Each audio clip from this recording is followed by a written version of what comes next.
Yobachi 2007 back at you with another one.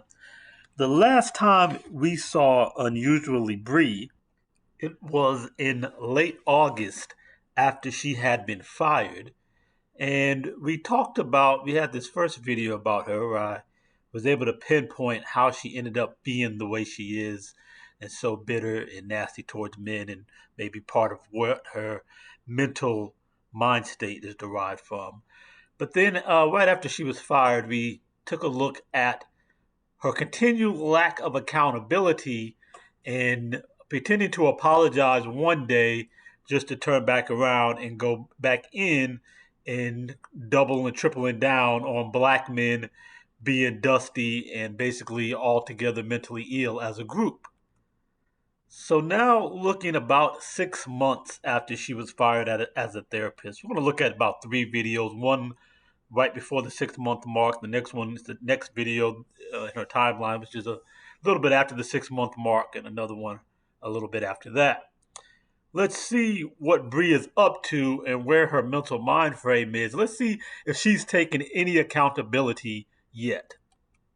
Okay, before I fuck off, I'm gonna just throw this shit that's been on my mental. It's a mental dump, if you will, before I fuck the complete fuck off. Get the straight. Okay, so there is a part of Bring It On that lives. Before we hear this all important information about Bring It On, please take a moment and like this video up. I really appreciate that. Like the video. Go ahead and subscribe as well, and so you can make sure you return for the next video.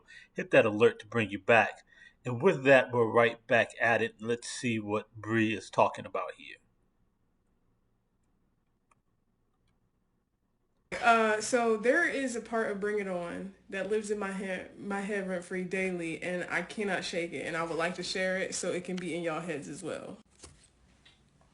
I come here from Los Angeles. This school has no gymnastics team. This is a last resort. You're welcome. The ad-libs from the Migos. Feed my mind, my body, my soul, my spirit, bitch. Triple homicide. Mama. Mama. Bibbidi bobbidi boo. Look at the flick of the blue.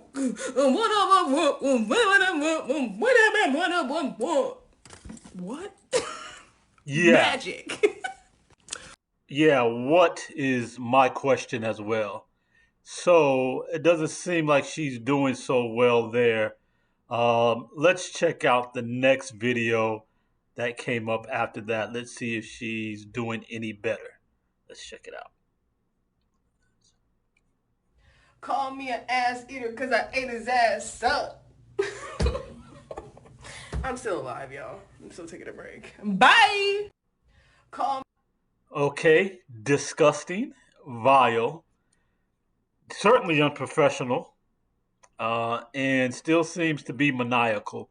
But she has a more thoughtful post here. Let's listen to her and see if she can take accountability as she actually brings up the situation here a little over 6 months later about her being fired as a therapist for attacking black men. Hi TikTok, I decided to live and I don't know where to start, so I'm just gonna start everywhere. I keep seeing this bitch ass fucking article, Rise in Lonely Single Men, and at this point, y'all are beyond saving. I was literally like, hey, you're the problem and the solution, go fix that shit, and we're still not in therapy. And women are still like, hey, we're still not going to fuck you. So again, on top of her once again coming for black men, coming for her patient population that she claims to want to treat, but steadily assaults the people who she says have issues that can be fixed by therapy. And she's a therapist, so it's her job to provide treatment to them, possibly. She continues to attack that population that she says has a problem that's within her scope of service and scope of work. So she attacks her patient population still continually. 6 months later, she's still bitter and still going for these kind of cheap attacks and so forth. But beyond that, she's going to get into another thing. Here, let's go ahead and listen to that. Fix it. Fix it. Next. I heard through the grapevine that these Dusties had the motherfucking audacity to attack another therapist because she said her niche was not y'all Dusties for the exact reason that y'all attacked her for. I just wait for the bus, bitch. So that's a lie as far as the reason why this other therapist is having the same problem that Bree is having is because she did the same thing that Bree did. And that reasoning was the after the fact reasoning. So let's start off again. She's still referring to black men as dusties. Those who she says need psychological health treatment, and her way of engaging a patient population who needs treatment as a professional therapist is to continue to assault and insult that particular patient population. The other therapist that she's talking about, we covered here at You About You 2007 as well.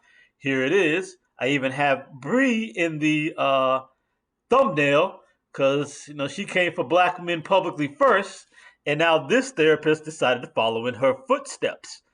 Now, the lie that she didn't want to treat black men because they were not in her specialty is just that. It's a complete and total lie.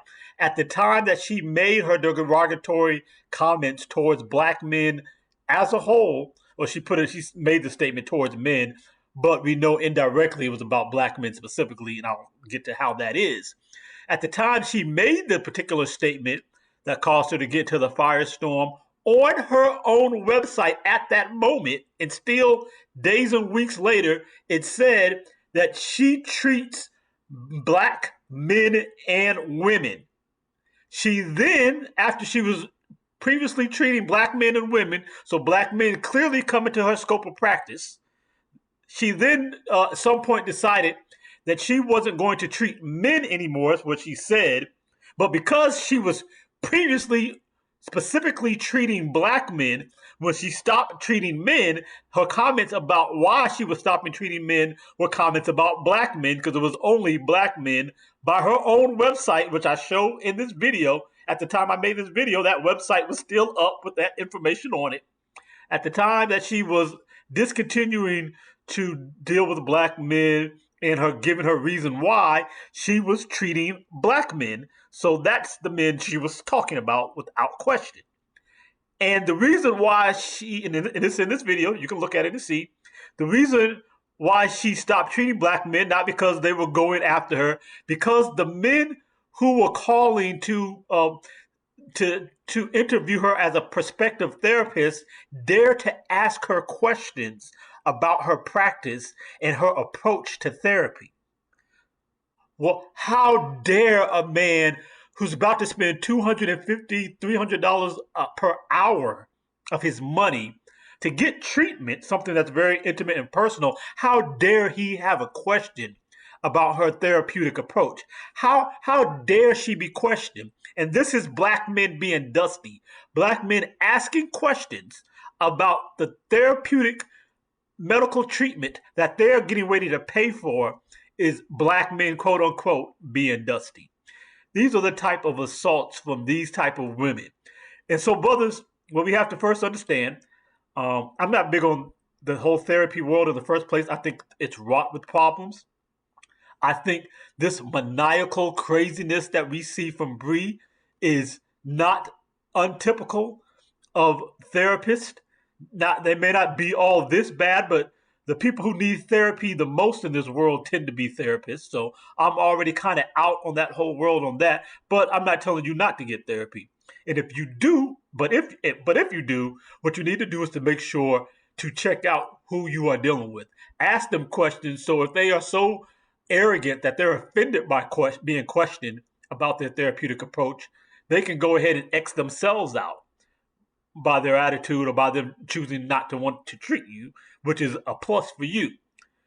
But what we could also understand, men, that these women who have the natural hair and claim to be down with the brotherhood and the sisterhood and claim to be for black people and claim to have black men's interest at heart, these are the women out there in the dating market that we're supposed to try to deal with. And this is why we don't have to deal with whatever's out here. This is why we give the option, the black man's option, to go overseas. These are the professional women. These are women with natural hair.